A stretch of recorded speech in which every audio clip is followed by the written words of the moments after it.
तीन राज्यों में भारी जीत के बाद बीजेपी ने लोकसभा चुनाव के लिए नारा गढ़ लिया है, अगली बार 400 पार।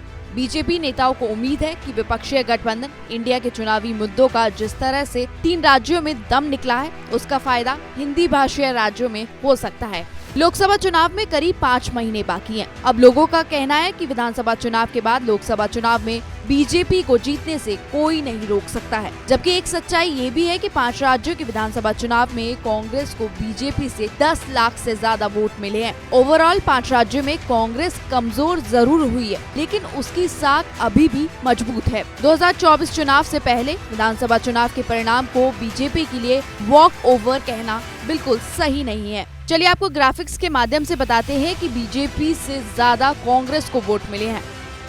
सबसे पहले मध्य प्रदेश की बात करते हैं। यहाँ बीजेपी को कांग्रेस से करीब 35 लाख ज्यादा वोट मिले हैं। राजस्थान में भी वोटों का मार्जिन बहुत ज्यादा नहीं, यहाँ बीजेपी को 8,56,000 ज्यादा वोट मिले हैं। छत्तीसगढ़ में ये फासला थोड़ा कम है, यहाँ कांग्रेस की तुलना में बीजेपी को 6,32,000 ज्यादा वोट मिले हैं।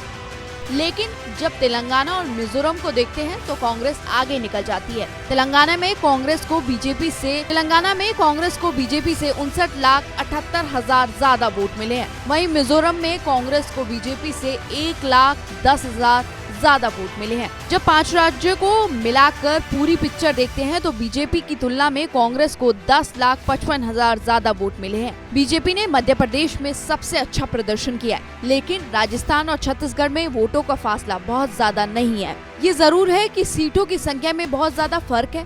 भले ही कांग्रेस के हाथ से 2 राज्य निकल गए हों, लेकिन उनका वोटर बेस अभी भी बीजेपी के लिए चुनौती खड़ी करने वाला है। मध्य प्रदेश में बीजेपी से कांग्रेस को 8% कम, छत्तीसगढ़ में 4% कम और राजस्थान में 2% कम वोट मिले हैं। यही वजह है कि 2024 लोकसभा चुनाव में कांग्रेस के लिए वोट प्रतिशत बढ़ाना ज्यादा मुश्किल नहीं होगा। मतलब साफ है कि तीनों राज्यों की विधानसभा चुनाव में जीतने वाली पार्टी जरूरी नहीं है कि लोकसभा चुनाव में भी जीत हासिल कर ले। 2023 में 3 राज्यों में मिली हार के बाद 2024 लोकसभा चुनाव में कांग्रेस बेहतर प्रदर्शन कर बीजेपी को नुकसान पहुंचा सकती है। पिछले 2 लोकसभा चुनाव में बीजेपी नरेंद्र मोदी के चेहरे के सहारे मैदान में उतरी है। इस कारण लगातार 2 बार पूर्ण बहुमत मिला है, मगर मोदी लहर के बावजूद कई बड़े ऐसे राज्य हैं जहां बीजेपी का खाता भी नहीं खुला है। 2024 से पहले बीजेपी को कई चुनौतियों से गुजरना होगा।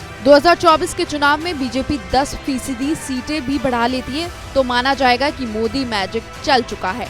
इसके लिए बीजेपी को कर्नाटक के अलावा दक्षिण भारत के राज्यों में 70 सीटें हासिल करनी होगी। अब तो ये आने वाला वक्त ही बताएगा कि लोकसभा चुनाव में मोदी मैजिक चल पाएगा या नहीं।